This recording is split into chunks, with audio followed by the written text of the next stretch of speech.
हाय दोस्तों, welcome to our channel धन। दोस्तों, धन के इस चैनल पे हमारा टारगेट ये रहता है कि हम आपको ज्यादा से ज्यादा एजुकेट कर पाए, चाहे वो टेक्निकल एनालिसिस हो, चाहे वो डेरिवेटिव्स हो, और चाहे वो ऐसे फैक्टर्स हो जो हमारी फाइनेंशियल मार्केट्स को ड्राइव करती है। दोस्तों, आज की ये वीडियो बहुत ही खास वीडियो है, क्योंकि ये वीडियो आप में से कुछ लोगों की रिक्वेस्ट के बाद बनाई गई है, जहां पर आपने मुझे रिक्वेस्ट करी थी कि ऐसी कोई स्ट्रेटेजी बताइए जिसके थ्रू हम मार्केट में कम से कम टाइम स्पेंड करके ज्यादा से ज्यादा पैसे बना पाए। दोस्तों, पहले तो मैं आपको ये बताना चाहूंगा, कोई अच्छी अपॉर्चुनिटी आपसे मिस हो जाए, इसके लिए आपके माइंड में फोमो या कोई रिपेंटेंस वाली फीलिंग नहीं होनी चाहिए। दोस्तों, यहां पर एक बात याद रखिएगा, हम सिर्फ पैसा कमाने के लिए आए हैं। कहने का मतलब क्या है, हमारे जो स्टॉक्स हैं जिनमें हम ट्रेड ले रहे हैं, सिर्फ वो स्टॉक्स अच्छा परफॉर्म करें, ये हमारा सबसे बड़ा टारगेट होना चाहिए। और हाँ, अगर आप मार्केट ट्रैक नहीं कर पा रहे, उसकी वजह से आप टाइम पे स्टॉप लॉस या टारगेट नहीं ले पाते, यहां पर यह चिंता का विषय हो सकता है। तो मैं यहां पर आज टॉपिक डिस्कस कर रहा हूं कि आपको अपने लिए, अगर आप वर्किंग प्रोफेशनल है, आप स्टूडेंट है, और चाहे फिर आप फुल टाइम ट्रेडर भी है, वैसे ये स्ट्रेटेजी इंट्राडे, स्विंग, पोजिशनल तीनों में फिट बैठती है। लेकिन मैं पर्सनली इस स्ट्रेटेजी को यूज करके, या मैं ये बोलूं कि इस पूरे के पूरे थॉट प्रोसेस को यूज करके, मैं पर्सनली यहां पर स्विंग ट्रेडिंग के लिए अपने स्टॉक्स को ढूंढता हूं। तो मैं प्रिसाइसली क्या करता हूं, मैं तो इसमें दो तीन चीजें और भी देखता हूं, because I have ample time. सिर्फ आपको एक होमवर्क करना पड़ेगा, और वो होमवर्क आपको अभी कर लेना चाहिए। आप एनएससी के या बीएससी के सारे इंडाइसेस, स्पेशली सेक्टोरल इंडाइसेस के नाम लिख लीजिए। For example Nifty, Nifty bank, Nifty IT and so and so forth, reality हो गया, मेटल्स हो गया, सारे के सारे इंडेक्स के नाम लिख लीजिए।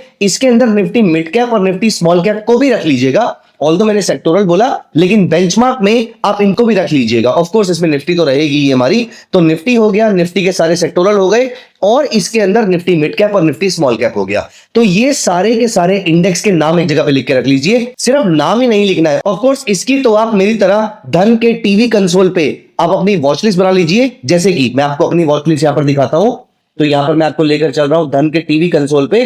As you can see on the right side, यहां पर आपको सारे के सारे इंडेक्स दिख रहे हैं। मैं आपको थोड़ा इसको ओपन करके दिखा देता हूं। तो ये सारे इंडेक्स जो मुझे यहां पर दिख रहे हैं, Nifty 50, Nifty bank, fin Nifty, PSU, IT, FMCG, auto, metal, oil and gas consumption and so on and so forth. ये जो सीक्वेंस है ये चेंज होता रहता है, क्योंकि जो मुझे लगता है मोमेंटम वाला है मैं उसको ऊपर ले जाता हूं, जिसका मुझे लगता है मोमेंटम फेड हो गया उसको मैं नीचे लेकर आ जाता हूं। आपका अगला काम है कि आपको इन सारे सेक्टर्स के टॉप के 3 से 4 स्टॉक्स भी लिखने हैं। यहां पर आप सिंपल एक गूगल सर्च कीजिए, एक बहुत ही अच्छी वेबसाइट है niftyindices.com। तो niftyindices.com पे जब आप जाएंगे तो वहां पर आपको सारे benchmark index, sectoral index, thematic index, bond market के इंडेक्स एंड न जाने कितने सारे इंडेक्स आपको यहां पर मिल जाएंगे। एज यू कैन सी, यहां पर इंडाइसेस में जब आप कर्सर लेकर जाएंगे तो आपको बहुत सारे इंडेक्स दिख रहे हैं। जीसेक का भी इंडेक्स है, कॉर्पोरेट बॉन्ड का अलग से इंडेक्स है, मनी मार्केट का अलग से इंडेक्स है, एंड अपार्ट फ्रॉम दिस आपको यहां पर ब्रॉड मार्केट के सारे इंडेक्सेस मिल जाएंगे। इसका एक और तरीका आप ये फॉलो कर सकते हैं, मैं आपको इसका इससे भी आसान तरीका बताता हूं। यहां पर आप ओपन कीजिए धन का स्कैनेक्स कंसोल। तो जब आप धन का स्कैनेक्स कंसोल ओपन करेंगे, scanex.trade, आप इस वाले पेज पे आ जाएंगे, जहां पर क्रिएट पे जब आप जाएंगे तो आपके सामने ये ऑप्शन आ जाएगा। ये काम आपको सिर्फ एक ही बारी करना है। तो आप यहां पर क्या कर सकते हैं, आपने यहां पर एनएससी टाइप किया, आपने यहां पर एनएससी पे क्लिक किया, जो कि बाय डिफॉल्ट आता भी है। उसके बाद आप इंडेक्स में चले गए। अब इंडेक्स में आपको चाहिए किसी भी पर्टिकुलर इंडेक्स के मेजर स्टॉक्स। तो मैंने यहां पर निफ्टी ऑटो सिलेक्ट कर लिया, और मैंने यहां पर Mahindra and Mahindra, Maruti Suzuki, Tata Motors, Bajaj auto, Eicher motor, ये 5 बड़ी कंपनियां हैं, इनका नाम मैंने अलग से लिख के रख लिया, इनको मैंने अलग से एक वॉच लिस्ट में डाल दिया। अब यहां पर अगर मुझे निफ्टी ऑटो नहीं चाहिए, लेट अस से मुझे निफ्टी बैंक चाहिए, तो मैंने यहां से ऑटो को हटा दिया। ऑटो को हटाना बहुत जरूरी है, वरना दोनों के स्टॉक्स आ जाएंगे। तो निफ्टी बैंक पे क्लिक किया तो HDFC bank, ICICI bank, SBI, Kotak bank और एक्सिस बैंक, ये 5, क्योंकि बड़े बड़े सेक्टर है तो 5 स्टॉक्स चलेंगे। लेकिन यहीं पर अगर हम किसी छोटे सेक्टर पे आ जाते हैं, लेट अस से निफ्टी मेटल पे आ जाते हैं, तो यहां पर Adani enterprises, JSW steel, Vedanta, मैं 3 स्टॉक्स यहां पर लूंगा। जैसा था मैं टाटा स्टील ले लूंगा, लेकिन उस केस में मैं जेएसडब्ल्यू स्टील को हटा दूंगा, क्योंकि टाटा स्टील की वोलेटिलिटी रिलेटिवली ज्यादा अच्छी है। तो यहां से इस तरीके से आप एक एक करके सारे सेक्टर्स के स्टॉक्स अपने पास लिख के रख लेंगे। अब दोस्तों, हमारा टारगेट यहां पर यह है कि हमें 5 से 10 मिनट के अंदर अच्छा स्टॉक चाहिए। इवेंचुअली आपको 10 मिनट से भी कम का समय लगेगा। एक दिन में एक बार आपको सिर्फ ये वाला काम करना है, और ये वाला काम भी एंड ऑफ द डे में आप कर सकते हो। तो यहां पर एंड ऑफ द डे में आपको ये रोज रिसर्च करनी है कि आने वाले दिनों के अंदर कौन सा सेक्टर और कौन सा स्टॉक अच्छा मूव करने वाला है। और ये छोटा सा इंडिकेटर आपके लिए बहुत अच्छे तरीके से काम करेगा कि कैसे आप एक अच्छा स्टॉक निकाल सकते हैं। अभी के लिए मैं आपको लेकर चलूंगा अपने चार्ट्स पे, जहां पर हम 10 सेकंड से कम का टाइम लगाएंगे ये पता करने में कि हमारा सेक्टर अच्छा है या बुरा है। दोस्तों यहां पर हम चलते हैं धन के टीवी कंसोल पे, और यहां पर जहां पर मैं आपको अपने इंडेक्स दिखा रहा था, मैं इसको वापस से मिनिमाइज कर देता हूं। अब यहां पर लगा हुआ है निफ्टी बैंक, और ये लगा हुआ है वीकली चार्ट। दोस्तों मैं हमेशा सेक्टर को शॉर्ट टर्म के पॉइंट ऑफ व्यू से नहीं देखकर मैं लॉन्ग टर्म के पॉइंट ऑफ व्यू से देखता हूं। और यहां पर सिर्फ कभी कभी ऐसा टाइम आएगा कि कोई सेक्टर परफॉर्म नहीं कर रहा होगा। अब यहां पर मैं आगे बढ़ता हूं। यहां पर आपने निफ्टी बैंक का चार्ट अप्लाई कर लिया। अब हम यहां पर लगाएंगे एक बहुत ही छोटा सा, एक बहुत ही सिंपल सा indicator. I am very sure आपने मूविंग एवरेज का नाम तो सुन ही रखा होगा। अब यहां पर मैं इसी पूरी चीज को अप्लाई करने के लिए मैं गप्पी मल्टीपल मूविंग एवरेज अप्लाई कर रहा हूं, जो कि डैरिल गप्पी ने बनाई थी। उन्होंने कोई ज्यादा रॉकेट साइंस नहीं लगाई, but I am still thankful to this gentleman, जिन्होंने क्या किया, इस मूविंग एवरेज के पैरामीटर्स, सो 3, 5, 8, 10, 12, 15, 30, और आप ये नंबर चेंज भी कर सकते हैं, लेकिन मैं चेंज नहीं करता हूं।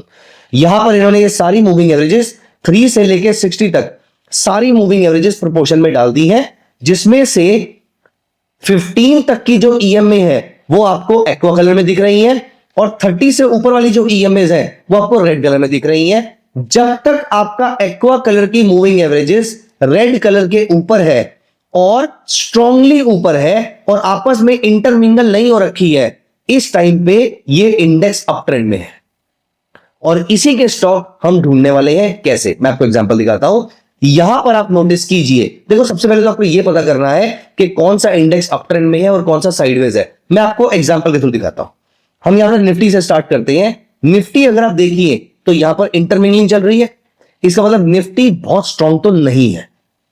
अगला देखते हैं निफ्टी बैंक, इंटरमिंगलिंग कम है, इसका मतलब Nifty bank is relatively stronger than Nifty. I hope ये बात आपको समझ में आ रही होगी। फिर निफ्टी को अगर हम देखें तो वो भी बैंक निफ्टी जैसे ही दिख रही है, रादर इनका गैप और ज्यादा है, मतलब financial services are even stronger than banking companies right now. वहीं पर अगर हम पीएसयूज को देखें तो पीएसयूज इस बैंकिंग सेक्टर के अंदर आपके पीएसयू अच्छे से परफॉर्म नहीं कर रहे। चलिए आगे बढ़ते हैं। यहां पर निफ्टी आईटी, कमाल की स्ट्रेंथ है निफ्टी आईटी में। आज जिस दिन मैं वीडियो बना रहा हूं उस दिन निफ्टी आईटी बहुत स्ट्रांग है, सबसे स्ट्रांग है। और यहां पर निफ्टी एफएमसीजी अगर हम देखें तो एफएमसीजी पूरे तरीके से ध्वस्त हो रखा है, एक डबल बॉटम पैटर्न बन रखा है, लेकिन फिलहाल यहां पर कोई बाय सिग्नल नहीं दिख रहा है। मार्केट स्ट्रगल कर सकती है। हाँ, यहां से मार्केट ऊपर भी जा सकती है, लेकिन हमें मोमेंटम कैच करना है ना, ये वाला इंडेक्स काम नहीं आएगा, आईटी जैसा इंडेक्स काम आएगा। अभी आगे चलते हैं। हम यहां पर पहले हम सेक्टोरल व्यू ले लेते हैं। निफ्टी ऑटो फंसा हुआ है, निकलने की कोशिश कर रहा है, जब निकलेगा तब बात करेंगे। निफ्टी मेटल बिल्कुल ही फंसा हुआ है। ऑयल एंड गैस टोटली फंसा हुआ है, बियरिश टेरिटरी में एंटर कर रहा है, ऑल्दो किया नहीं है अभी तक। निफ्टी कंजम्पशन निकलने की कोशिश कर रहा है, लेकिन इंटरमिंगल्ड है, अभी भी उतना स्ट्रांग नहीं है मोमेंटम वाइज जितना आईटी स्ट्रांग है। Nifty reality okay okay types. Nifty mid cap good, just like bank Nifty. Nifty small cap mid cap से अच्छा दिख रहा है। निफ्टी फार्मा शानदार। तो निफ्टी आईटी और निफ्टी फार्मा दोनों आपके शानदार हैं। इसका मतलब सबसे बढ़िया मोमेंटम इन कंपनीज के अंदर आ रहा है। मैं आपको दिखाता हूं कि इस कंपनी के स्टॉक्स को कैसे ढूंढा जाता है।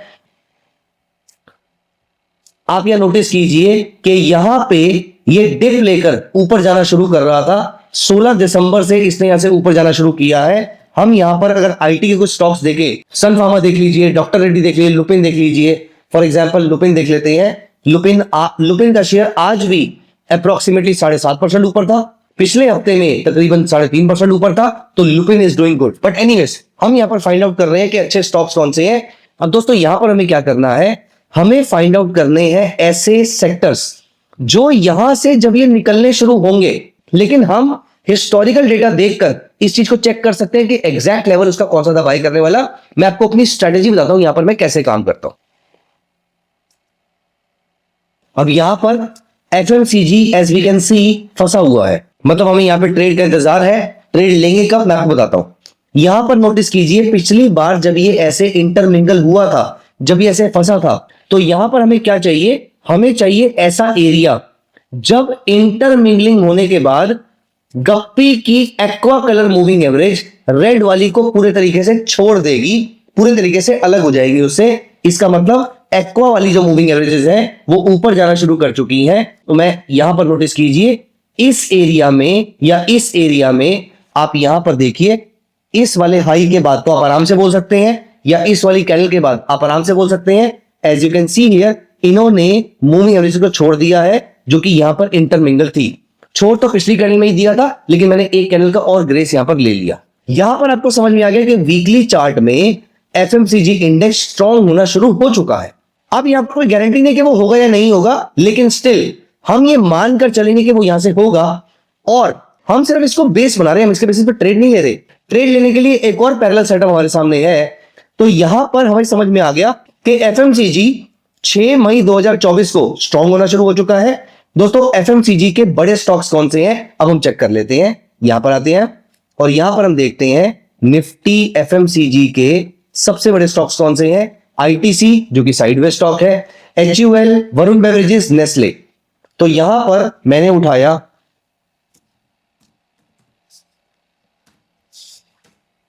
एचयूएल और मैं आ गया डेली चार्ट पे, और मैं चलता हूं 6 मई 2024 को। देखिए, मैंने इंडेक्स चेक किया था वीकली चार्ट पे, और मैं स्टॉक के चार्ट पे हूं डेली चार्ट पे। अब दोस्तों, यहां पर मेरा ट्रेड क्या बनेगा? मेरा ट्रेड यहां पर सिंपल है, बहुत ध्यान से सुनेंगे। मुझे चाहिए ऐसा एरिया जहां पर डेली चार्ट पे अब 6 मई के बाद, ये 7 मई था, अभी आप देखिए यहां पर इंटरमिंगलिंग कंटिन्यूड है, और इसके बाद इस एरिया में आके एचयूएल के गप्पी मूविंग एवरेज ने, यहां पर एक्वा कलर की मूविंग एवरेज ने रेड वाली को छोड़ दिया है। इस एरिया पे नोटिस कीजिए, इस एरिया में नजर डालिए, यहां पर गैप आ चुका है आपका। वैसे गैप तो पिछली वाली में भी आ चुका था, आप यहां पर बाई कर सकते थे। बहुत ही कंजर्वेटिव ट्रेडर होने के चलते हमने यहां पर बाई किया है। दोस्तों, 2516 के आसपास हमने बाई किया है, और इसके बाद से अगर आप देखिए, इस लेवल पर अगर आपने बाई किया है, इसके बाद से आपको सीधी रैली देखने को मिली है अप्रोक्सीमेटली 11% के आसपास। इस पीरियड में आप नोटिस कीजिए 11% की तो सीधी रैली है। हमने चार्ट को आगे किया, अप्रोक्सीमेटली 20% के आसपास की आपको रैली देखने को मिली है, जहां पर आपका पहला टारगेट 4% के आसपास का रहेगा। इस पूरे पीरियड में गप्पी अगर डिस्टॉर्ट हो जाएगा तो हम ट्रेड से एग्जिट कर जाएंगे, लेकिन अगर गप्पी डिस्टॉर्ट नहीं हो रहा, इंटरमिंगल नहीं हो रहा है, अगर एक्वा वाली लाइंस रेड वाली के बिल्कुल ऊपर है, तो हम बाई ट्रेड कंटिन्यू रखेंगे। मैं आपको एक और एग्जांपल दिखाता हूं। यहां पर आप देखिए 6 मई को वरुण बेवरेजेस में अगर हम चलें, तो ये गप्पी मूविंग एवरेज ऑलरेडी पहले ट्रेड दे चुका था, तो 574 के आसपास ट्रेड दिया था, वहां से 612 का हाई वो लगा चुका है, तो 7-8% का मूव मिल चुका है, इसलिए हम इसको भी हाथ नहीं लगाएंगे। अब इसमें डिप आता है, और डिप आने के बाद ये इंटरमिंगलिंग जब दोबारा खत्म होती है, तो यहां पर हम इसको बाय करेंगे। और यहां पर नोटिस कीजिए, इस लेवल से ये लेवल अप्रोक्सीमेटली 9.7%, और इस लेवल से ये लेवल अप्रोक्सीमेटली 11.2%। बिना इसकी डिस्टॉर्शन के, बिना इसके इंटरमिंगलिंग के आप आराम से 8 से 10% के आसपास का मूव कैच कर पाएंगे। दोस्तों, मैं यहां पर आपको एक और एग्जांपल दिखाता हूं। यहां पर अब हम वापस चलते हैं, इंडेक्स को चेक करना है वीकली चार्ट पे, जैसे कि निफ्टी ऑटो को चेक करते हैं। निफ्टी ऑटो ने यहां पर इंटरमिंगलिंग कर रखी थी, और इंटरमिंगलिंग के बाद वो यहां पर इंटरमिंगलिंग खत्म हो गई थी। पिछली इंटरमिंगलिंग यहां पर थी, फिर वो यहां पर खत्म हुई थी। इस पीरियड में हम बड़े स्टॉक्स को ट्रेड कर सकते थे। अभी हम ये वाला एग्जांपल लेते हैं। यहां पर 1 मई 2023 की हम बात कर रहे हैं, 1 मई 2023, और यहां पर एफएमसीजी की जगह हम चलते हैं निफ्टी ऑटो में। तो निफ्टी ऑटो के बड़े स्टॉक्स महिंद्रा एंड महिंद्रा पे हम चलते हैं डेली चार्ट पे 1 मई 2024, और यहां पर ऑलरेडी ये स्टॉक अप ट्रेंड में चल रहा है। हमें यहां पर कोई सिग्नल नहीं मिल रहा, क्योंकि दूर दूर तक इसमें कोई कंट्रैक्शन आई ही नहीं। यहां पर दोबारा देख लेते हैं, मारुति को देख लेते हैं। आपको इन बड़े स्टॉक्स में से एक आधा स्टॉक तो मिल जाना चाहिए। आप यहां देखिए, यहां पर डिस्टॉर्शन चल रही है, और इनमें इंटरमिंगलिंग दूर दूर तक खत्म नहीं होती है। यहां पर इसकी इंटरमिंगलिंग खत्म होती है 23 सितंबर 2024 को 12,600 के आसपास, और 4 दिन में हाई लग जाता है 13,500 के आसपास, 1000 रुपए की अपसाइड।